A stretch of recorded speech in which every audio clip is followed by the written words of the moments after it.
Hi all, welcome to SSC Malayali. അപ്പോൾ SSCയുടെ അല്ലെങ്കിൽ ഏതെങ്കിലും കോമ്പറ്റേറ്റീവ് എക്സാമിൻ്റെ പരീക്ഷ എഴുതാൻ പോകുന്ന ഒരാളാണ് നിങ്ങളെങ്കിൽ ഈ ഒരു 10 മിനിറ്റോ അല്ലെങ്കിൽ 15 മിനിറ്റുള്ള വീഡിയോ മുഴുവനായൊന്ന് കാണാൻ നിങ്ങൾക്ക് പറ്റുകയാണെങ്കിൽ നിങ്ങൾക്ക് ചിലപ്പോൾ നിങ്ങളുടെ ഒരുപാട് അബദ്ധങ്ങൾ, ഒരുപാട് കാര്യങ്ങൾ നിങ്ങൾക്ക് ഒഴിവാക്കിയിട്ട് നല്ല നിലയിൽ പരീക്ഷ എഴുതാൻ പറ്റും കേട്ടോ. ഈ തംബ്നെയിൽ പറഞ്ഞ പോലെ എക്സാം എഴുതാൻ പഠിച്ചാൽ മാത്രം പോരാ, അല്ലെങ്കിൽ എക്സാം ക്ലിയർ ആവാൻ, ജയിക്കാൻ പഠിച്ചാൽ മാത്രം പോരാ.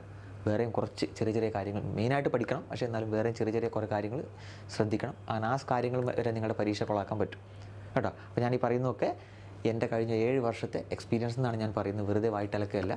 ഒന്നുകിൽ എനിക്ക് സംഭവിച്ച കാര്യങ്ങൾ, അല്ലെങ്കിൽ എൻ്റെ കൂടെയുള്ള ഞാൻ നേരിട്ട് കണ്ട, അല്ലെങ്കിൽ ഞാൻ പല കുട്ടികളും പറഞ്ഞ് ഞാൻ അറിഞ്ഞ കാര്യങ്ങളിൽ നിന്നും ഞാൻ പറയാൻ പോകുന്ന കാര്യമാണ്. നിങ്ങൾക്ക് എന്തായാലും യൂസ്ഫുൾ ആവും ഈ ഒരു വീഡിയോ. നിങ്ങൾ പരീക്ഷ സീരിയസ് ആയിട്ട് പഠിക്കുന്ന ഒരാളാണെങ്കിൽ ഈ വീഡിയോ മുഴുവനായിട്ടൊന്ന് കാണും കേട്ടോ. അപ്പോൾ ഞാൻ ഒന്നും വിട്ടുപോകണ്ടെന്ന് വെച്ചിട്ട് എഴുതി വെച്ചിട്ടാണ് പറയുന്നത്. ഓക്കെ, ഓരോന്നോരോന്ന് ഞാൻ നോക്കിയിട്ട് പറയാം കേട്ടോ. ഇമ്പോർട്ടൻ്റ് ആയിട്ടുള്ള കാര്യം എന്ന് പറഞ്ഞാൽ നിങ്ങളുടെ പലരുടെയും അഡ്മിറ്റ് കാർഡ് ഇപ്പോൾ വന്നിട്ടുണ്ടാവും അല്ലേ. പല ആൾക്കാരും ആദ്യം അഡ്മിറ്റ് കാർഡ് സ്റ്റാറ്റസ് വന്നപ്പോൾ നോക്കിയിട്ടുണ്ടാവും. അപ്പോൾ നിങ്ങൾ കോഴിക്കോടാണ് കാര്യങ്ങളെന്നൊക്കെ അറിഞ്ഞിട്ടുണ്ടാവും. അപ്പോൾ അഡ്മിറ്റ് കാർഡ് വന്ന ആളുടെ അഡ്മിറ്റ് കാർഡ് പ്രിൻ്റ് എടുത്ത് കയ്യിൽ വെക്കുക. ഒരു കാര്യം നിങ്ങൾ പ്രത്യേകം ശ്രദ്ധിക്കേണ്ടത്, പരീക്ഷേൻ്റെ തലേ ദിവസം രാത്രി ഒന്നുകൂടി ഒന്ന് സൈറ്റിൽ കയറിയിട്ട് ഒന്ന് ചെക്ക് ചെയ്ത് നോക്കുക, ഈ അഡ്മിറ്റ് കാർഡും ഈ സെൻറ്ററും തന്നെയാണോ എന്നുള്ളത് ജസ്റ്റ് ഒന്ന് ഉറപ്പ് വരുത്തുക. കാരണം 2018 ഞാൻ പരീക്ഷ ചെയ്ത സമയത്ത് ഒരു കുട്ടിക്ക് ഇങ്ങനെ മാറിയതായിട്ട് ഞാൻ നേരിട്ട് കണ്ടിട്ടുണ്ട് കേട്ടോ. കാരണം നമുക്ക് പറയാൻ കാരണം എന്താണെന്ന് വെച്ചാൽ പലപ്പോഴും ഈ എക്സാം ഒരു ഒഫീഷ്യൽ ലിങ്ക്, അതായത് അഡ്മിറ്റ് കാർഡിൻ്റെ ഒഫീഷ്യൽ ലിങ്ക് പുറത്തു വിടുന്നതിന് മുമ്പ് തന്നെ നമുക്ക് ഈ ടെലഗ്രാമിലൂടെയൊക്കെ പലപ്പോഴും പല ചാനലുകളും ഈ ലിങ്കുകൾ വിടുന്ന നമ്മൾ കണ്ടിട്ടുണ്ട്. ശരിക്കും കറക്റ്റ് തന്നെയാണ് ലിങ്ക്, പക്ഷേ എന്നാലും അത് ഒഫീഷ്യലായിട്ട് അവർ വിടുന്നതിന് മുമ്പേ കിട്ടും. അപ്പോൾ അതുവഴി കയറുമ്പോൾ കുട്ടികൾക്കൊരു ഒരു പ്ലേസ് കിട്ടിയിട്ടുണ്ടാവും, എക്സാം സെൻറ്റർ. അപ്പോൾ ഒരു ഒഫീഷ്യൽ ലിങ്ക് പുറത്ത് വിടുന്നതിന് മുമ്പ് ചെറിയ സ്ലൈറ്റായിട്ട് ചില മാറ്റങ്ങൾ വരുത്താറുണ്ട്. അപ്പോൾ ഒന്നുമില്ല, 99% അത് തന്നെ ആയിരിക്കും, പക്ഷേ എന്നാലും 1% ചാൻസ് നമ്മൾ എടുക്കേണ്ട. ജസ്റ്റ് എന്ത് ചെയ്യുക, തലേ ദിവസം കയറുമ്പോൾ അഡ്മിറ്റ് കാർഡ് തന്നെയുള്ളതും ചെക്ക് ചെയ്ത് നോക്കുക. അപ്പോൾ ഞാൻ പറഞ്ഞു, എൻ്റെ കൂടെയുള്ളൊരു കുട്ടിക്ക് ഇതുപോലെ സംഭവിച്ചിട്ട് എക്സാം അഡ്മിറ്റ് കാർഡ് പ്രിൻറ്റിൽ നോക്കുമ്പോൾ എന്താണ് കോഴിക്കോട് മെഡിക്കൽ കോളേജിൻ്റെ അടുത്തുള്ള സെൻറ്റർ തന്നെയാണ്, പക്ഷേ അവിടെ കുട്ടിയുടെ പേരും കാര്യങ്ങളൊന്നുമില്ല. അപ്പോൾ ഒന്നും കൂടി ഒന്ന് സൈറ്റിൽ കയറി ചെക്ക് ചെയ്ത് നോക്കുമ്പോൾ മനസ്സിലായത് സെൻറ്റർ എന്തോ ഭാഗ്യത്തിന് അവിടെ തൊട്ടടുത്ത് 10 കിലോമീറ്റർ അപ്പുറത്തുള്ള സെൻറ്റർ ആയതുകൊണ്ട് ആ ഒരു അരമണിക്കൂർ കൊണ്ട് അവിടെ പോയിട്ട് ആ പരീക്ഷ എഴുതാൻ പറ്റി. നിങ്ങൾ ആലോചിച്ച് നോക്കി, ഈ സെൻറ്റർ മാറിയിട്ട് നന്നായിട്ട് പരീക്ഷയ്ക്ക് പഠിച്ചു വന്നിട്ട് പരീക്ഷ എഴുതാൻ പറ്റാത്തൊരു സിറ്റുവേഷൻ. അപ്പോൾ അതിന് നിൽക്കാതിരിക്കുക. പിന്നെ വേറെ എൻ്റെ ഒരു സ്റ്റുഡൻറ്റിന് പറ്റിയ വേറൊരു കാര്യം എന്ന് പറഞ്ഞാൽ ഒന്നുമില്ല, അവർ എക്സാം സിറ്റിങ് കാര്യങ്ങളൊക്കെ ആദ്യം വന്നപ്പോൾ അതിൽ കോഴിക്കോട് നിന്ന് കണ്ടപ്പോൾ അവർ ഉറപ്പിച്ചു കോഴിക്കോട് എവിടെയാണ്, കോഴിക്കോട് മെഡിക്കൽ കോളേജിലാണ് മെയിൻ സെൻറ്റർ ഉള്ളത്. അപ്പോൾ അവിടെ ആയിരിക്കും എന്ന് ഉറപ്പിച്ചു. എന്നിട്ട് അഡ്മിറ്റ് കാർഡ് ഡൗൺലോഡ് ചെയ്തപ്പോൾ പോലും സെൻറ്റർ എവിടെയാണെന്നുള്ളത് ശരിക്കും നോക്കിയില്ല. കാരണം അതുവരെ കോഴിക്കോട് എന്ന് പറഞ്ഞാൽ മെയിനായിട്ടൊരു സെൻറ്റർ ഉള്ളതാ മെഡിക്കൽ കോളേജാണ്. പക്ഷേ അന്ന് ഇതൊന്നും നോക്കാതെ പോയി പരീക്ഷയ്ക്ക് പോയിട്ട് അവിടെ എത്തിയപ്പോഴാണ് മനസ്സിലായത് മെഡിക്കൽ കോളേജിൻ്റെ അവിടെയല്ല, വടകരയാണ് സെൻറ്റർ എന്നുള്ളത്. അപ്പോൾ അതും നിങ്ങൾ ശ്രദ്ധിക്കുക. ഈ 2 കാര്യങ്ങളൊന്ന് തലേ ദിവസം ജസ്റ്റ് ഒന്നും കൂടി ഒന്ന് ഡൗൺലോഡ് ചെയ്യുക. പിന്നെ നിങ്ങളുടെ എക്സാം സെൻറ്റർ എവിടെയാണോ കറക്റ്റ് അഡ്രസ്സും കാര്യങ്ങളൊക്കെ നോക്കിയിട്ട് അതും ഒന്ന് ഉറപ്പ് വരുത്തുക കേട്ടോ. ചെറിയ കാര്യങ്ങളാണെങ്കിൽ പോലും ഇത് മതി നിങ്ങളുടെ പരീക്ഷ കൊളാക്കാൻ. ഓക്കെ, പിന്നെ വേറൊരു കാര്യം എന്ന് പറഞ്ഞാൽ പരീക്ഷയുടെ തലേ ദിവസം നന്നായിട്ടൊന്ന് ഉറങ്ങുക കേട്ടോ. പ്രത്യേകിച്ച് അടുത്ത ദിവസം ഫസ്റ്റ് ഷിഫ്റ്റ് പരീക്ഷയുള്ള ആളുകളൊക്കെ ഒരു 2ാമത്തെ ഷിഫ്റ്റോ 3ാമത്തെ ഷിഫ്റ്റിനെ കുഴപ്പമില്ല, നിങ്ങൾ കുറച്ച് അധികം രാവിലെ ഒന്ന് ഉറങ്ങിയാലും എണീറ്റ് വരാനുള്ള സമയമുണ്ട്. പക്ഷേ രാവിലെ പരീക്ഷ എഴുതുന്ന ആളുകൾ തലേ ദിവസം നന്നായിട്ട് ഉറങ്ങാൻ ശ്രമിക്കുക. പല ആളുകളും ഇപ്പോൾ ലേറ്റായിട്ട് കിടന്നുറങ്ങുന്ന ആളുകളുണ്ട്. അപ്പോൾ അങ്ങനത്തെ ആളുകൾ കുറച്ച് നേരത്തെ പോയി കിടക്കുക. കുറേ നേരം അങ്ങോട്ടും ഇങ്ങോട്ട് തിരിഞ്ഞ് മറിഞ്ഞ് കിടക്കുമ്പോൾ നിങ്ങൾ ഉറങ്ങിക്കോളും കേട്ടോ. ടെൻഷൻ കൊണ്ട് ചിലപ്പോൾ ഉറക്കം വരാത്ത ആളുകളൊക്കെ ഉണ്ടാവും. പേഴ്സണലി ഞാനൊക്കെ അനുഭവിച്ചാണ്. പക്ഷേ എന്നാലും കുറച്ച് നേരം അങ്ങോട്ടും ഇങ്ങോട്ട് തിരിഞ്ഞാൽ കിടക്കുമ്പോൾ ലാസ്റ്റ് നിങ്ങൾ ഓട്ടോമാറ്റിക്കായിട്ട് ഉറങ്ങിക്കോളും. പിന്നെ പരീക്ഷേൻ്റെ സെൻറ്ററിൻ്റെ അടുത്തൊക്കെ റൂമൊക്കെ എടുത്ത് നിൽക്കുന്ന ആളുകളൊക്കെ നേരത്തെ എന്ത് ചെയ്യുക, കിടന്നുറങ്ങുക. തലേ ദിവസം അങ്ങനെ ലേറ്റായിട്ട് ഇരുന്ന് പഠിക്കേണ്ട ആവശ്യമൊന്നുമില്ല കേട്ടോ. നിങ്ങൾ പഠിച്ച ഒരാളാണെങ്കിൽ അത് അവിടെ ഉണ്ടാവും. നേരത്തെ കിടന്നുറങ്ങുക, നല്ല ഉറക്കം കിട്ടാൻ ശ്രമിക്കുക. ഇല്ലെങ്കിൽ പരീക്ഷ ആൾ പോയിട്ട് ലാസ്റ്റ് കിടന്നുറങ്ങേണ്ടി വരും. അത് നിങ്ങളുടെ പെർഫോമൻസിനൊക്കെ നല്ലോണം ബാധിക്കും ഓട്ടെ. പിന്നെ വേറൊരു കാര്യം എന്ന് പറഞ്ഞാൽ പരീക്ഷേൻ്റെ തലേ ദിവസം അല്ലെങ്കിൽ ഇപ്പോൾ ഈ ഒരു ലാസ്റ്റ് 2-3 ദിവസമൊക്കെ വിളിച്ചാണ്ട് എടാ നീ അത് പഠിച്ചോ, നീ ഇത് പഠിച്ചോ എന്നൊക്കെ ചോദിച്ചിട്ട് നമ്മളിങ്ങനെ ചോദിച്ച് ബുദ്ധിമുട്ടിക്കുന്ന ചില ആളുകളുണ്ടാവും. അവർ ചിലപ്പം നമ്മളെ ബുദ്ധിമുട്ടിക്കാൻ വേണ്ടി ചെയ്യുന്ന ആളുകളൊന്നായിരിക്കും, പക്ഷേ നമുക്കതൊരു ബുദ്ധിമുട്ടായിട്ട് മാറും ചില സമയത്ത്. അപ്പോൾ അതുകൊണ്ട് 2 കാര്യങ്ങൾ ചെയ്യുക. ഒന്നെങ്കിൽ അവരെ ബ്ലോക്ക് ചെയ്ത് വിടുക, വാട്സാപ്പിൽ എവിടെയെന്ന് വെച്ചാൽ ബ്ലോക്ക് ചെയ്ത് വിടുക. അല്ലെങ്കിൽ അവർ അയക്കുന്ന മെസ്സേജ് 2 ദിവസത്തേക്കൊന്ന് തുറന്നു നോക്കാതെ മാറ്റി വെക്കുക കേട്ടോ. കാരണം നമ്മൾ വേണ്ടതൊക്കെ നമ്മൾ പഠിച്ചിട്ടുണ്ട്. പിന്നെ ഒരു ചെറിയ 2 കാര്യമൊക്കെ വരാൻ വളരെ സാധ്യത കുറവുള്ള സാധനം പഠിച്ചോ എന്ന് വെച്ചിട്ട് എക്സ്ട്രാ ഒന്നും ഇനി പഠിക്കേണ്ട ആവശ്യമില്ല. നിങ്ങൾ ഒരുപാട് പഠിച്ചിട്ടുണ്ടാവും. ആ പഠിച്ച സാധനങ്ങളെ ഒന്നും കൂടി ഒന്ന് റിവൈസ് ചെയ്യുക, ഒന്നും കൂടി ഒന്ന് ശരിയാക്കി നോക്കി മനസ്സിലാക്കുക. ഇത്ര മാത്രം ചെയ്താൽ മതി കേട്ടോ. പിന്നെ വേറൊരു ഇമ്പോർട്ടൻ്റ് ആയിട്ടുള്ള കാര്യം എന്ന് പറഞ്ഞാൽ പരീക്ഷേൻ്റെ തലേദിവസം വൈകുന്നേരത്തോടു കൂടി ബുക്കൊക്കെ ഒന്ന് അടച്ചു വെക്കുക കേട്ടോ. ബുക്കൊക്കെ അടച്ചു വെച്ചിട്ട്, കാരണം നിങ്ങൾ പഠിച്ച ഒരാളാണ്, ബുക്കൊക്കെ അടച്ചു വെച്ചിട്ട് നിങ്ങൾക്ക് മനസ്സിന് നല്ല സന്തോഷം തരുന്ന, പോസിറ്റീവ് എനർജി തരുന്ന കുറച്ച് ആളുകളുണ്ടാവും നിങ്ങളുടെ ലൈഫിൽ അല്ലേ. അത് ചിലപ്പോൾ നിങ്ങളുടെ ബ്രദേഴ്സ് ആവാം, സിസ്റ്റേഴ്സ് ആവാം, നിങ്ങളുടെ പാരൻസ് ആവാം, നിങ്ങൾ റിലേഷനിലുള്ള ആരെങ്കിലും ആരാവാം. അവരോട് എന്ത് ചെയ്യുക, കുറച്ച് നേരം നന്നായിട്ട് സംസാരിച്ചിരിക്കുക കേട്ടോ. അപ്പോൾ ആ ഒരു പോസിറ്റീവ് എനർജി നിങ്ങളിൽ കിട്ടുന്ന ആളുകളുമായിട്ട് കുറച്ചധികം നേരം സംസാരിച്ചിരിക്കുക, പാഠപുസ്തകം മറ്റേതൊക്കെ ടോപ്പിക്കുകളെ കുറച്ച് മാറ്റി വെക്കുക. എന്നിട്ട് ഈ ഒരു അത് നിങ്ങൾക്ക് എന്ത് ചെയ്യുക, നിങ്ങളുടെ അടുത്ത ദിവസത്തെ പരീക്ഷയ്ക്ക് എന്ത് ചെയ്യും, നിങ്ങൾക്ക് യൂസ്ഫുൾ ആവും. അത് കഴിഞ്ഞതിന് ശേഷം എന്ത് ചെയ്യുക, ഈ സംസാരിച്ച് കഴിഞ്ഞ ശേഷം പിന്നെ പഠിക്കാനൊന്നും നിൽക്കേണ്ട, നേരെ പോയി കിടന്നുറങ്ങിയിട്ട് പിറ്റേ ദിവസം രാവിലെ പരീക്ഷയ്ക്ക് പോകും കേട്ടോ. അതിൻ്റെ ഇടയ്ക്ക് വേറെ വേണ്ടാത്ത രീതിയിലുള്ള സംസാരമോ കാര്യങ്ങളോ മറ്റോ, അതായത് നിങ്ങളെ ഡൗൺ ആക്കുന്ന ഒരു കാര്യങ്ങളും നിങ്ങൾ അതിൻ്റെ ഇടയ്ക്ക് ചെയ്യാതിരിക്കുക. ഓക്കെ. പിന്നെന്താ, പിന്നെ വേറെ ഇമ്പോർട്ടൻ്റ് ആയിട്ട് പരീക്ഷയ്ക്ക് പോകുന്നതിന് മുമ്പ് നിങ്ങൾ കുറച്ച് കാര്യങ്ങൾ വേണം അല്ലേ. ഒന്ന് അഡ്മിറ്റ് കാർഡ്, പിന്നെ ഒന്ന് ഐഡൻറ്റിറ്റി പ്രൂഫ്, പിന്നെ 2 ഫോട്ടോ, ഇതൊക്കെ കയ്യിലുണ്ടോ എന്നുള്ളതും തലേ ദിവസം ജസ്റ്റ് ഒന്ന് ചെക്ക് ചെയ്ത് വെക്കുക. പിന്നെ ഐഡൻറ്റിറ്റി പ്രൂഫ് പ്രത്യേകം ശ്രദ്ധിക്കണം. നിങ്ങൾ ഐഡൻറ്റിറ്റി പ്രൂഫ് പല ആളുകളുടെയും പല ഐഡൻറ്റിറ്റി പ്രൂഫിലും പല തരത്തിലുള്ളതായിരിക്കും. മെയിനായിട്ട് 2 കാര്യങ്ങൾ നിങ്ങൾ ശ്രദ്ധിക്കണം. ഒന്ന് നിങ്ങളുടെ പേര്, നിങ്ങളുടെ പേരൻറ്റിൻ്റെ പേര്, നിങ്ങളുടെ ഡേറ്റ് ഓഫ് ബർത്ത്. ഇത് നിങ്ങൾ അപ്ലൈ ചെയ്തപ്പോൾ നിങ്ങൾ മെട്രിക്കുലേഷൻ സർട്ടിഫിക്കറ്റ് നോക്കിയിട്ടായിരിക്കും കൊടുത്തിട്ടുണ്ടാവുക. അപ്പോൾ അതിലുള്ള അതേ ഡേറ്റ് ഓഫ് ബർത്ത് ഉള്ള ഒരു ID കാർഡ് കൊണ്ട് വേണം നിങ്ങൾ പരീക്ഷയ്ക്ക് പോകാൻ. ചില ആളുകളുടെ ആധാർ കാർഡിൽ വേറെ ഡേറ്റ് ആയിരിക്കും, വേറെ വല്ല ഐഡൻറ്റി കാർഡ് കാര്യങ്ങളോ അല്ലെങ്കിൽ ഡ്രൈവിംഗ് ലൈസൻസ് എടുത്താൽ അവിടെ വേറെ ഡേറ്റ് ഓഫ് ബർത്ത് ആയിരിക്കും. അപ്പോൾ അങ്ങനെ നോക്കരുത്. നിങ്ങൾ പരീക്ഷയ്ക്ക് അപ്ലൈ ചെയ്തപ്പോൾ മെട്രിക്കുലേഷൻ സർട്ടിഫിക്കറ്റ് നോക്കിയിട്ട് കൊടുത്ത ഡേറ്റ് ഓഫ് ബർത്ത് ഉള്ള അതേ ഐഡൻറ്റി പ്രൂഫും കൊണ്ട് വേണം നിങ്ങൾ പരീക്ഷയ്ക്ക് പോകാൻ. ഇനി വേറെ ഐഡൻറ്റി പ്രൂഫിലൊന്നും ഇല്ലെങ്കിൽ നിങ്ങളുടെ 10ാം ക്ലാസ് സർട്ടിഫിക്കറ്റ് എടുത്തിട്ട് തന്നെ പൊക്കോ കേട്ടോ. ഇങ്ങനെ പ്രത്യേകം ശ്രദ്ധിക്കുക. കാരണം ഈ പേര് ഡേറ്റ് ഓഫ് ബർത്ത് മാറുന്ന ഒരാളെ അവർ എക്സാം ചെയ്യാനുണ്ട്. ചിലപ്പോൾ അഡ്രസ്സിലൊക്കെ ചെറിയ മാറ്റോ ചെറിയ സ്പെല്ലിംഗ് മിസ്റ്റേക്ക് ഉണ്ടെങ്കിൽ അതൊന്നും കുഴപ്പമില്ല. പക്ഷേ പേര് ഡേറ്റ് ഓഫ് ബർത്ത് മാറിയാൽ അവർ നിങ്ങളെ എക്സാം എഴുതാൻ സമ്മതിക്കില്ല കേട്ടോ. പിന്നെന്താ, ഓക്കെ, രാവിലെ എണീറ്റ ഉടനെ പുതിയ കാര്യങ്ങളൊന്നും കൺസെപ്റ്റോ ഇക്വേഷനോ കാര്യങ്ങളൊന്നും നിങ്ങൾ പഠിക്കാൻ പോകണ്ട. ഞാൻ പലപ്പോഴും പല കുട്ടികളോടും പറയാറുണ്ട്, നിങ്ങളുടെ ഇക്വേഷൻ കാര്യങ്ങളൊക്കെ എഴുതുന്ന ഒരു പ്രത്യേക ബുക്ക് ഉണ്ടാവും. നിങ്ങൾക്ക് ചെറിയൊരു ബുക്ക് അല്ലേ, മാത്സിൻ്റെ ഇമ്പോർട്ടൻറ്റ് ഇക്വേഷൻ, ഇംഗ്ലീഷിൻ്റെ ഇമ്പോർട്ടൻ്റ് ആയിട്ട് കൺസെപ്റ്റ് കാര്യങ്ങൾ എഴുതിയ ബുക്കുകൾ. ആ ബുക്കുകൾ മാത്രമേ നിങ്ങളിനി ആ ലാസ്റ്റ് പരീക്ഷൻ്റെ അന്ന് നിങ്ങൾ നോക്കാൻ പാടുള്ളൂ. പരീക്ഷ സെൻറ്ററിൽ കൊണ്ടുപോകുമ്പോഴും ഈ ബുക്ക് മാത്രം നിങ്ങൾ കൊണ്ടുപോകാൻ മതി. നിങ്ങൾ പഠിച്ച ഒരുപാട് ബുക്കുകളുണ്ടാവും, വലിയ കട്ടി കൂടി ഒരുപാട് ബുക്കുകളുണ്ടാവും. അതൊന്നും നിങ്ങൾ ബാഗിലിട്ടുകൊണ്ട് സെൻറ്ററിൽ കൊണ്ടുപോകേണ്ട ആവശ്യമില്ല. നിങ്ങൾ എന്ത് ചെയ്താൽ മതി, ഈ 2-3 ബുക്ക്, ഇപ്പോൾ GK ക്കാണ് ഇമ്പോർട്ടൻറ്റ് നോട്ട്സ് മാത്രം എഴുതി വെച്ചൊരു ബുക്ക്, അങ്ങനെ ചെറിയ ബുക്കുകൾ മാത്രം ബാഗിലിട്ട് പരീക്ഷ കൊണ്ടുപോകുക. പരീക്ഷ ആൾക്കാരതിന് മുമ്പ് ജസ്റ്റ് ഒന്ന് വായിച്ചു നോക്കാൻ വേണ്ടിയിട്ട്, അല്ലാതെ പുതിയ കാര്യങ്ങളൊന്നും നിങ്ങളിനി പഠിക്കാൻ പോകണ്ട. പിന്നെ വേറൊരു കാര്യം ശ്രദ്ധിക്കുക, ഭക്ഷണം കഴിക്കുമ്പോൾ ഞാൻ പറഞ്ഞത് ഈ പറയുന്നതൊക്കെ ചെറിയ മൈന്യൂട്ടായിട്ടുള്ള കാര്യങ്ങളാണ്. പക്ഷേ നിങ്ങൾ പരീക്ഷയിൽ വലിയൊരു ഡിഫറൻസ് വരുത്താൻ ഇതൊക്കെ സാധിക്കും. ഭക്ഷണം കഴിക്കുമ്പോൾ ഫസ്റ്റ് ഷിഫ്റ്റ് ആണെങ്കിൽ മിതമായ രീതിയിൽ രാവിലെ ബ്രേക്ക്ഫാസ്റ്റ് കഴിച്ചു പോയി. ഇനി കഴിച്ചില്ലെങ്കിലും പ്രശ്നമൊന്നുമില്ല. കാരണം നിങ്ങളുടെ പരീക്ഷ 9 മണിക്ക് തുടങ്ങി 10 മണിയാകുമ്പോൾ തീരും. 10 മണിയാകുമ്പോഴേക്കും ആരും അങ്ങനെ വിശന്ന് ചാവാനൊന്നും പോകുന്നില്ല. 10 മണിക്ക് ശേഷം ബ്രേക്ക്ഫാസ്റ്റ് കഴിച്ചാൽ മതി. ഇനി കഴിക്കുകയാണെങ്കിൽ വളരെ ലഘുവായിട്ട്, കാരണം നമുക്ക് പരീക്ഷ അതിൻ്റെ ഇടയ്ക്ക് ചിലപ്പോൾ ടോയ്ലറ്റ് പോകാനും മറ്റൊന്നും അവസരം കിട്ടിയൊന്നും വരില്ല. പക്ഷേ ആ ഒരു ചെറിയ കാര്യം പോലും നമ്മുടെ പരീക്ഷ കൊള്ളാക്കാൻ അത് മതിയോ കേട്ടോ. ഇനി ഉച്ചക്ക് കയറുന്ന ആളുകളാണെങ്കിൽ എനിക്കൊന്ന് 12:30 1:30 ഉച്ചക്കത്തെ ഷിഫ്റ്റ്, അത് കഴിഞ്ഞിട്ട് ലഞ്ച് കഴിച്ചാൽ മതി. അതിന് മുമ്പ് വെറുതെ കഴിക്കുന്നുണ്ടെങ്കിൽ ചെറുതായിട്ട് പഴം അല്ലെങ്കിൽ ചെറിയ ഐറ്റംസ് കാര്യങ്ങൾ എന്തെങ്കിലുമൊക്കെ നിങ്ങൾ ഒരു എനർജി മെയിൻറ്റെയിൻ ചെയ്യാൻ വേണ്ടിയിട്ടുള്ള ചെറിയ ഭക്ഷണം മാത്രം കഴിച്ചാൽ മതി. പരീക്ഷ കഴിഞ്ഞതിന് ശേഷം നിങ്ങൾ എന്താണെന്ന് വെച്ചാൽ വലിച്ചു വാരി തിന്നോ കുഴപ്പമില്ല. പക്ഷേ പരീക്ഷൻ്റെ ഇടയ്ക്കോ പരീക്ഷൻ്റെ മുമ്പുമായിട്ട് ഇങ്ങനത്തെ ഓരോ കാര്യങ്ങൾ മണ്ടത്തരങ്ങളാണ് ചെയ്തു വെക്കരുത് കേട്ടോ. പിന്നെ വേറൊരു കാര്യം, പരീക്ഷയ്ക്ക് പോകുന്ന ആളുകൾ, ഇപ്പം നമ്മുടെ എൻട്രി ക്ലോസിംഗ് ടൈം രാവിലത്തെ ഷിഫ്റ്റ് പറയുകയാണെങ്കിൽ എൻട്രി ക്ലോസിംഗ് ടൈം 8:30 ആണെങ്കിൽ ആ 8:30 കണക്കാക്കി അവിടെ എത്തുന്ന ആ രീതിയിൽ പോവാതിരിക്കുക. ഒരുപാട് ആളുകൾ പരീക്ഷ 1 മിനിറ്റ് 2 മിനിറ്റൊക്കെ ലേറ്റ് ആയിട്ട്, ഇപ്പോൾ എൻ്റെ ഒരു സ്റ്റുഡൻറ്റ് പോലും കഴിഞ്ഞ പ്രാവശ്യത്തെ പരീക്ഷയ്ക്ക് 2 മിനിറ്റ് ലേറ്റ്. നമ്മളാരും മനഃപൂർവ്വം ലേറ്റ് ആകാൻ വേണ്ടിയിട്ട് പോകുന്നതല്ല. പക്ഷേ നമ്മൾ കറക്റ്റ് സമയം നോക്കി പോകുമ്പോഴുള്ള പ്രശ്നം എന്താണെന്ന് വെച്ചാൽ ഇതിൻ്റെ ഇടയ്ക്ക് ചെറിയ എന്തെങ്കിലും കാരണങ്ങൾ വരിക, ഒരു ട്രാഫിക് വരിക, അല്ലെങ്കിൽ നമ്മുടെ വണ്ടി പോകുകയാണെങ്കിൽ വണ്ടി ഒന്ന് പഞ്ചറാവുക, ഇങ്ങനത്തെ ചെറിയ കാര്യങ്ങൾ എന്തെങ്കിലും സംഭവിച്ചാൽ നമ്മൾ ചിലപ്പോൾ ലേറ്റ് ആവാൻ സാധ്യതയുണ്ട്.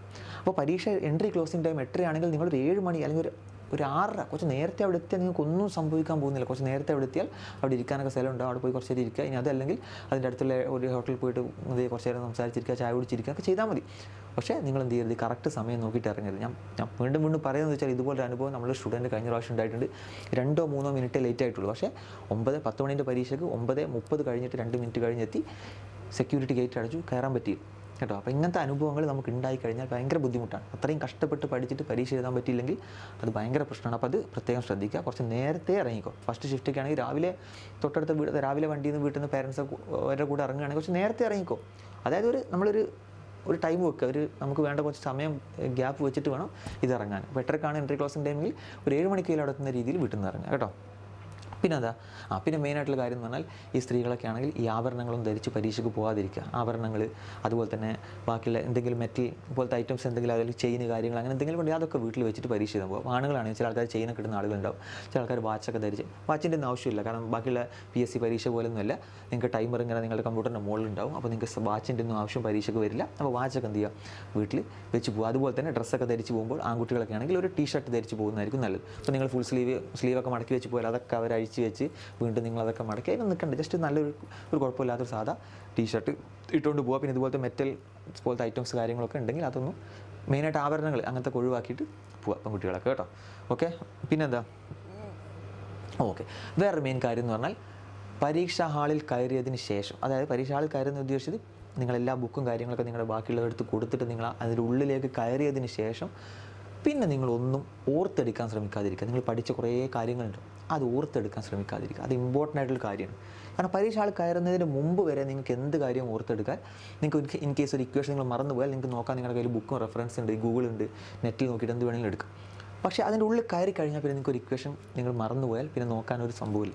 അത് നിങ്ങൾ വെറുതെ അനാവശ്യമായിട്ട് ടെൻഷനാവും. ഞാൻ അനുഭവിച്ചൊരു കാര്യമാണ്. ഞാൻ 2018 Tier 2 പരീക്ഷ എഴുതുന്നതിൻ്റെ ഉള്ളിൽ കയറിയപ്പോൾ ഞാൻ വെറുതെ ഇങ്ങനെ ഓരോ ഇക്വേഷനായിട്ട് ഇങ്ങനെ മനസ്സിൽ ഇങ്ങനെ റിവൈസ് ചെയ്ത് നോക്കുന്നതിനിടയ്ക്ക് ഒരു tan 15 വാല്യൂ, tan 15 sin 15 എന്തോ ഒരു വാല്യൂ ഞാൻ മനസ്സിൽ ഓർത്തെടുക്കും. ഞാൻ പഠിച്ച സാധനമാണ്, പക്ഷേ ഞാൻ ഓർത്തെടുക്കുമ്പോൾ എനിക്ക് എവിടെയോ കൺഫ്യൂഷൻ, പ്ലസ് ആണോ മൈനസ് ആണോ.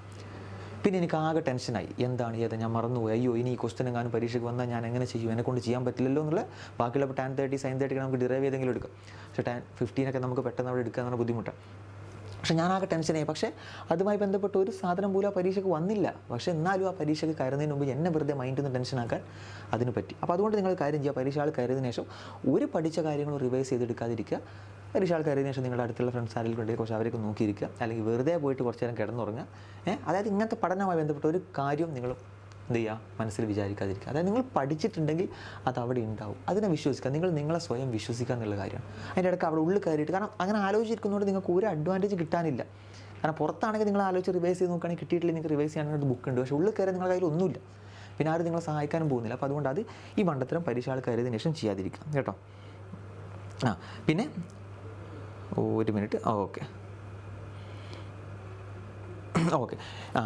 എൻട്രി ക്ലോസിങ് ടൈം അല്ലേ, പല ആൾക്കാരും പറ്റുന്നൊരു മിസ്റ്റേക്കാണ്. എൻട്രി ക്ലോസിങ് ടൈം എന്നൊരു സമയമുണ്ടാവും. അപ്പോൾ 8:00 എൻട്രി ക്ലോസിങ് ടൈമെങ്കിൽ 8:29 വരെ പുറത്ത് ഇങ്ങനെ ഒരു ബുക്ക് നോക്കിയിരിക്കും, 8:30 ചാടി കയറി ഉള്ളിൽ കയറും.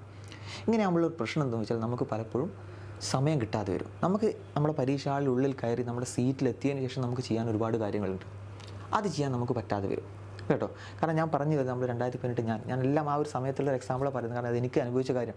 2018 Tier 2 സമയത്ത് 10 മണിക്ക് പരീക്ഷ ഞാൻ തോന്നുന്നു, 9:00 എൻട്രി ക്ലോസിങ് ടൈം. 9:30 എന്ന് പറഞ്ഞ സമയത്ത് കറക്റ്റ് എല്ലാവരും ഒരുമിച്ച് ഹാളിൻ്റെ ഉള്ളിൽ കയറി, 100 കണക്കിന് ആളുകൾ. നിങ്ങൾ നോക്കി, ആദ്യം ഫ്രിസ്കിങ് എന്നൊരു പരിപാടിയുണ്ട്, പിന്നെ ഈ ആളുകളുടെ എല്ലാം ബയോമെട്രിക്സ് എടുക്കണം, പിന്നെ ഇവരെ കൊണ്ട് എല്ലാം ഒരു ഫോം ഫില്ല് ചെയ്യിപ്പിച്ചിട്ട് വേണം ഇവർ എക്സാം സെൻറ്ററിൽ ഇരുത്താൻ. ഈ 100 പേരെയും 1/2 മണിക്കൂർ കൊണ്ട് ചെയ്യിക്കുക എന്ന് പറഞ്ഞാൽ പോസിബിൾ ആയിട്ടുള്ള കാര്യമല്ല. അപ്പോൾ വരിയിൽ ലാസ്റ്റ് ഇരിക്കുന്ന ആളുകൾ ഒരിക്കലും പരീക്ഷ തുടങ്ങുന്ന സമയത്ത് പോലും സീറ്റിലെത്താൻ പറ്റാതെ വരും. അപ്പോൾ അതുകൊണ്ട് റിസ്ക് എടുക്കാതിരിക്കുക. കാരണം അന്ന് ഇതുപോലെ എനിക്ക് ഓർമ്മയുണ്ട്, ലാസ്റ്റ് നമുക്ക് സെൻറ്റർ അവിടെ കഴിഞ്ഞതിന് ശേഷം നമുക്ക് പേപ്പറും പേനയൊക്കെ നോക്കി എല്ലാം ചെക്ക് ചെയ്യേണ്ട സമയം പോലും കിട്ടിയിട്ടില്ല. ജസ്റ്റ് നേരെ ചെന്ന് ഇരിക്കുന്നു, പരീക്ഷ സ്റ്റാർട്ട് ചെയ്യുന്നു. കുറേ ആളുകൾ പരീക്ഷ തുടങ്ങിയതിന് ശേഷമാണ് സീറ്റിലെത്തിയത് പോലും. പിന്നെ അത് മാത്രമല്ല, അന്ന് എന്നിട്ട് പറ്റിയെന്തെന്ന് വെച്ചാൽ പല ആളുകളെയും പരീക്ഷ തുടങ്ങാനായപ്പോൾ വേഗം സീറ്റിൽ കൊണ്ട് ഇരിക്കാൻ പറഞ്ഞിട്ട് ബാക്കിയുള്ള ഫോമെല്ലാം ഇവരുടെ അടുത്ത് വന്നിട്ട് പരീക്ഷേൻ്റെ ഇടയ്ക്ക് വന്നിട്ട് സൈൻ ചെയ്ത് വാങ്ങുന്നു. അതായത് നമ്മൾ വെറുതെ ഒരു പേപ്പർ കൊണ്ടുവന്ന് അത് സൈൻ ചെയ്ത് കൊടുക്കുമ്പോഴേക്കും 10-30 സെക്കൻഡ് പോവാണ്. നിങ്ങൾക്കറിയാം ഈ പരീക്ഷയ്ക്ക് എത്രത്തോളം സമയത്തിന് ഇമ്പോർട്ടൻസ് ഉള്ള പരീക്ഷയാണ്. അതിൻ്റെ ഒരു 1/2 മിനിറ്റ് അല്ലെങ്കിൽ 1 മിനിറ്റ് നമ്മൾ ഇതിന് വേണ്ടി വേസ്റ്റ് ആക്കി നിന്നാൽ അത്രയും ബുദ്ധിമുട്ട് നമുക്ക് വരും. അപ്പോൾ അതുകൊണ്ട് അതിനൊന്നും നിൽക്കണ്ട. എൻട്രി ക്ലോസിങ് ടൈം 8:00 ആണെങ്കിൽ നിങ്ങൾ 8 മണിക്ക് കയറി ഇരുന്നോ, അതിനുള്ളിൽ കയറി ഇരുന്നു വെച്ചാൽ നിങ്ങൾക്കൊന്നും പറ്റില്ല കേട്ടോ. നിങ്ങൾ ആ ഒരു 1/2 മണിക്കൂർ കൊണ്ട് നിങ്ങൾ എങ്ങനെ എക്സ്ട്രാ ഒരു കാര്യങ്ങളൊന്നും പഠിക്കാനൊന്നും പോകുന്നില്ല. ആ വലിയ തിരക്കിലും കാര്യങ്ങളൊന്നും പെടാതെ നേരത്തെ എന്ത് ചെയ്യുക, നിങ്ങൾ സീറ്റിൽ കയറിയിരിക്കുക കേട്ടോ. പിന്നെ വേറെ കാര്യം, ഞാനതാ പറഞ്ഞ സീറ്റിൽ കയറിയതിന് ശേഷം നിങ്ങൾക്ക് ഒരുപാട് കാര്യങ്ങൾ ചെയ്യാനുണ്ട്. ഒരു കാര്യം എന്ന് പറഞ്ഞാൽ നിങ്ങൾക്ക് ആവശ്യമുള്ള പേന, പേപ്പർ, കാരണം നമുക്കൊന്നും ഉള്ളിലോട്ട് കൊണ്ടുപോകാൻ പറ്റില്ല, അവർ പ്രൊവൈഡ് ചെയ്യുക. അപ്പോൾ അവരെന്ത് ചെയ്യുക, ചോദിച്ച് വാങ്ങുക. ചിലപ്പോൾ അവർ തന്നോണമെന്നില്ല. ഈ ആളുകളൊക്കെ എന്ന് പറഞ്ഞാൽ വലിയ ട്രെയിനിങ് ഒന്നും കിട്ടാത്ത ആളുകളായിരിക്കും, ചിലപ്പോൾ അവർക്ക് ഇതൊന്നും അറിയില്ല. അപ്പോൾ നമ്മൾ വേണം ചോദിച്ചിട്ട് വാങ്ങാൻ. തന്നിട്ടില്ലെങ്കിൽ അവരോട് പറയണം പേന വേണം, പേപ്പർ വേണം എന്ന് പറഞ്ഞിട്ട് ചോദിച്ച് വാങ്ങുക. അതുപോലെ തന്നെ ഈ നമുക്ക് തന്നിട്ടുള്ള സിസ്റ്റത്തിൽ കീബോർഡ്, മൗസ്, പിന്നെ അതുപോലെ തന്നെ മോണിറ്റർ, ഇതൊക്കെ കറക്റ്റാണോ നോക്കുക. മോണിറ്റർ ചെയ്യാൻ നോക്കാൻ പറഞ്ഞതെന്ന് വെച്ചാൽ ചിലപ്പോൾ ചില ഫോണ്ടൊക്കെ വലുതായി കിടക്കുന്നുണ്ട്. ആ ഫോണ്ട് വലുതായി കിടക്കുന്നുണ്ടെങ്കിൽ നമുക്കത് പരീക്ഷ എഴുതുമ്പോൾ നമുക്ക് അങ്ങോട്ടും ഇങ്ങോട്ടും ഒരുപാട് സ്ക്രോൾ ചെയ്യേണ്ടി വരും. അപ്പോൾ അതൊക്കെ അവരോട് നേരത്തെ പറഞ്ഞാൽ അവർ നമുക്ക് ചിലപ്പോൾ ഈ കീബോർഡ് മൗസൊക്കെ പ്രശ്നമുണ്ടെങ്കിലൊക്കെ ചേഞ്ച് ചെയ്ത് തരും. പക്ഷേ ഈ ലേറ്റായിട്ട് കയറുമ്പോൾ നമുക്കിതൊന്നും ചെക്ക് ചെയ്യാനൊന്നും സമയം ഉണ്ടാവില്ല, അതൊക്കെ ബുദ്ധിമുട്ടാണ് കേട്ടോ. അപ്പോൾ അതൊക്കെ കുറച്ച് നേരത്തെ കയറിയിട്ട് ഈ കാര്യങ്ങളൊക്കെ ചെക്ക് ചെയ്ത് നോക്കുക. ഇതൊക്കെ ചെക്ക് ചെയ്ത് കഴിഞ്ഞിട്ട് നിങ്ങൾക്ക് ഒരുപാട് സമയം ബാക്കിയുണ്ടെങ്കിൽ കുറച്ച് നേരം അവിടെ പോയിട്ട് കിടന്നുറങ്ങിക്കും, ഒരു പ്രശ്നമില്ല കേട്ടോ. പിന്നെ ഈ മോണിറ്റർ, മൗസ്, ഇതൊക്കെ പ്രശ്നമുണ്ടെന്ന് നോക്കുക. ഉണ്ടെങ്കിൽ അപ്പം തന്നെ എന്ത് ചെയ്യുക, ഇൻവിജിലേറ്റർ അറിയിക്കുക. ഓക്കെ. പിന്നെ വേറെ ഇമ്പോർട്ടൻ്റ് ആയിട്ടുള്ള കാര്യം എന്ന് പറഞ്ഞാൽ ഈ പരീക്ഷയ്ക്ക് വരുന്ന ഇൻവിജിലേറ്റർമാരുണ്ടാവും. ഇവരാരും ഈ SSCൻ്റെ ആൾക്കാരൊന്നും ആയിരിക്കില്ല. ഈ SSC പരീക്ഷ നടത്താൻ ഏൽപ്പിച്ച ആളുകൾ ചെറിയ ഒരു ദിവസം 2 ദിവസം അല്ലെങ്കിൽ പരീക്ഷ നടത്തുന്നതിലേക്ക് റിക്രൂട്ട് ചെയ്യുന്ന ആളുകളായിരിക്കും. അവർക്കൊന്നും വലിയ ട്രെയിനിങ്ങും കാര്യങ്ങളൊന്നും കിട്ടിയിട്ടുണ്ടാവില്ല. അപ്പോൾ അവരുടെ ചില മിസ്റ്റേക്കുകൾ പറ്റുമ്പോൾ ചില ആളുകൾ അവരോട് ചൂടാകുന്നതൊക്കെ കണ്ടിട്ടുണ്ട്. ഒരിക്കലും നിങ്ങൾ ആ മണ്ടത്തരം ചെയ്യരുത്. അവർ എന്തൊക്കെ നിങ്ങളുടെ അടുത്ത് എന്ത് ന്യായം ഉണ്ടെങ്കിലും ശരി, അവരോട് പോയിട്ട് മോശമായിട്ട് പെരുമാറാനോ ചൂടാവാനോ നിൽക്കരുത്. കാരണം അവരുടെ ഒരു കംപ്ലയിൻറ്റ് മതി നിങ്ങൾ ആ പരീക്ഷാ സെൻറ്ററിൽ നിന്നും പുറത്താക്കാനും പിന്നെ ഇവിടുന്ന് അങ്ങോട്ടുള്ള SSCൻ്റെ എല്ലാ പരീക്ഷയ്ക്കും നിങ്ങൾ ഡീബാർ ചെയ്യാനും ആ ഒരു കാര്യം മതി. അപ്പോൾ അവർ എന്തൊക്കെ വേണ്ടാത്ത ചെയ്താലും നിങ്ങൾ കേട്ടിരിക്കുക. എന്നിട്ട് അവിടെ ഹെഡ് ആരെങ്കിലും നിങ്ങൾക്ക് എന്തെങ്കിലും കംപ്ലയിൻറ്റ് ഉണ്ടെങ്കിൽ അവിടുത്തെ ഹെഡ് ആരെങ്കിലും ഉണ്ടെങ്കിൽ അവരോട് പോയിട്ട് മാന്യമായ രീതിയിൽ കംപ്ലയിൻറ്റ് പറയാമെന്നല്ലാതെ ഈ ഇൻവിജിലേറ്റർമാരോട് മോശമായിട്ട് ചൂടാവാനോ ചീത്ത പറയാനോ വേണ്ടാത്ത രീതിയിൽ സംസാരിക്കാനോ നിൽക്കരുത്. കാരണം അവർക്ക് ഇത് കുഴപ്പമില്ല, അവർക്ക് ജസ്റ്റ് ഇത് ഒരു ഇൻവിജിലേറ്റർ ആയി നിൽക്കുന്നു, അതിൻ്റെ പൈസ കിട്ടുന്നു പോകുന്നു. നമുക്ക് നമ്മുടെ ലൈഫാണ്. അപ്പോൾ അത് വെച്ചിട്ട് നിങ്ങൾ കളിക്കരുത് കേട്ടോ. എന്തെങ്കിലുമൊക്കെ നിങ്ങൾക്ക് പറയാനൊക്കെ ഉണ്ടെങ്കിൽ നിങ്ങളുടെ അവിടുത്തെ ഹെഡ് ഒരാളുണ്ടാവും എപ്പോഴും ആ സെൻറ്ററിൻ്റെ, അവരോട് പോയിട്ട് പറയാം. ഓക്കെ. പിന്നെ വേറെ കാര്യം, എക്സാം ചിലപ്പോൾ ബുദ്ധിമുട്ടായിരിക്കാം അല്ലേ?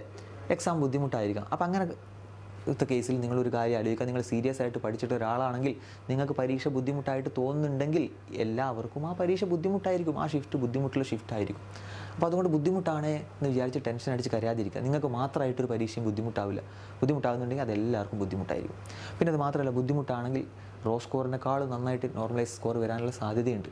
ഇപ്പോൾ എൻ്റെ എക്സ്പീരിയൻസ് പറയുകയാണെങ്കിൽ എൻ്റെ കൂട്ടത്തിലുള്ള കുറച്ച് ആളുകളുടെ കൂട്ടത്തിൽ നോക്കുകയാണെങ്കിൽ 2018 Tier 1 കഴിഞ്ഞപ്പോൾ ഏറ്റവും കുറവ് സ്കോർ എനിക്കായിരുന്നു. എൻ്റെ പരീക്ഷ ഭയങ്കര ടഫ് ഷിഫ്റ്റ് ആയിരുന്നു, കുറവ് സ്കോർ എനിക്കായിരുന്നു. പക്ഷേ നോർമലൈസേഷൻ കഴിഞ്ഞപ്പോൾ അവരെക്കാളും കൂടുതൽ മാർക്ക് എനിക്കായി കേട്ടോ. അപ്പോൾ ടഫ് ഷിഫ്റ്റ് ആണെന്ന് വിചാരിച്ച് നിങ്ങൾ ആരും ടെൻഷൻ അടിക്കേണ്ട ആവശ്യമില്ല. ടഫ് ഷിഫ്റ്റ് ആണെങ്കിൽ അതിൽ കുഴപ്പമില്ലാത്ത രീതിയിൽ നല്ല രീതിയിൽ പെർഫോം ചെയ്യാൻ ശ്രമിക്കുക. കാരണം ഇപ്പോൾ നോർമലൈസേഷൻ കാര്യങ്ങളൊക്കെ ഉണ്ട്. അപ്പോൾ അതുകൊണ്ട് കൂടുതൽ ടെൻഷൻ അടിക്കേണ്ട ആവശ്യമില്ല. നിങ്ങൾക്കുള്ള മാർക്ക് നിങ്ങൾക്ക് ഉണ്ടാവും. അപ്പോൾ അതുകൊണ്ട് ബാക്കിയുള്ള ഇതൊക്കെ കമ്പയർ ചെയ്ത് എന്ത് ചെയ്യും, മാർക്ക് നിങ്ങൾക്ക് കൂടാൻ സാധ്യതയുണ്ട്. ഇനി ഈസി ഷിഫ്റ്റ് ആണെങ്കിലോ, ഈസി ഷിഫ്റ്റ് ആണെന്ന് വെച്ചിട്ട് സന്തോഷപ്പെട്ട് കൂടുതൽ കൊളാക്കാതിരിക്കുക. മാക്സിമം ഈസി ഷിഫ്റ്റിൽ എന്ത് ചെയ്യുക, പരമാവധി നിങ്ങൾക്ക് എത്ര സ്കോർ ചെയ്യാൻ പറ്റുമോ അതെല്ലാം സ്കോർ ചെയ്യാൻ ശ്രമിക്കുക കേട്ടോ.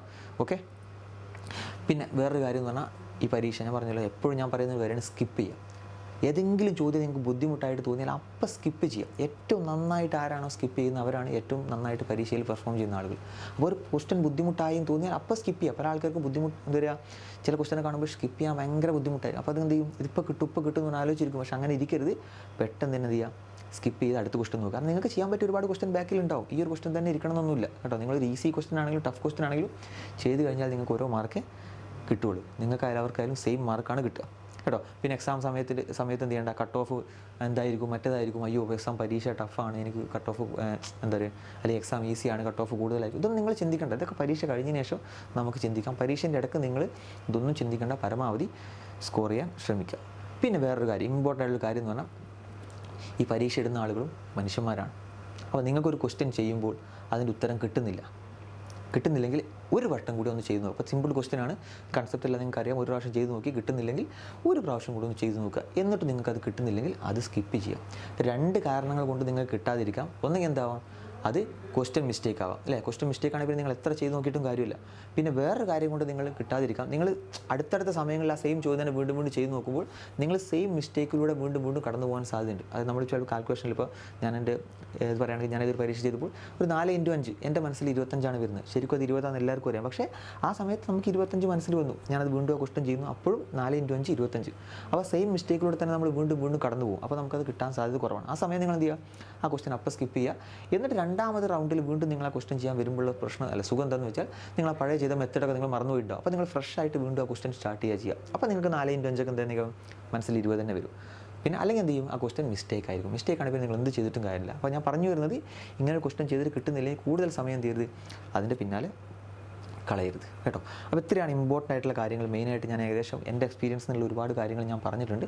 പിന്നെ മെയിനായിട്ടുള്ള കാര്യം എന്ന് പറഞ്ഞാൽ, ഇതെല്ലാം ഞാൻ ഈ പറഞ്ഞതൊക്കെ എക്സാമിന് സീരിയസ് ആയിട്ട് പഠിക്കുന്നവർക്കുള്ള കാര്യമാണ്. അല്ലാതെ ഇന്നലെ മിനിഞ്ഞാന്ന് തുടങ്ങിയ ആൾക്കല്ല കേട്ടോ. സീരിയസ് ആയിട്ട് പഠിക്കുന്ന ഒരാളാണ് നിങ്ങളെങ്കിൽ നിങ്ങൾക്ക് വേണ്ടിയിട്ടുള്ള കാര്യങ്ങളാണ് ഞാൻ ഇത്രയും പറഞ്ഞത്. ഈ കാര്യങ്ങളിലൊക്കെ നിങ്ങൾ ഏതെങ്കിലും ഒരു കാര്യം മതി നിങ്ങളുടെ പരീക്ഷ കൊള്ളാവാൻ. അപ്പോൾ അതെല്ലാം ഇമ്പോർട്ടൻ്റ് ആയിട്ടുള്ള ചെറിയ കാര്യങ്ങളാണെങ്കിൽ പോലും ഇമ്പോർട്ടൻ്റ് ആയിട്ട് എടുക്കുക. ഒരുപാട് പേര് ഇതിൻ്റെ പേരിൽ പിന്നെ ദുഃഖിക്കേണ്ടി വന്നിട്ടുണ്ട്.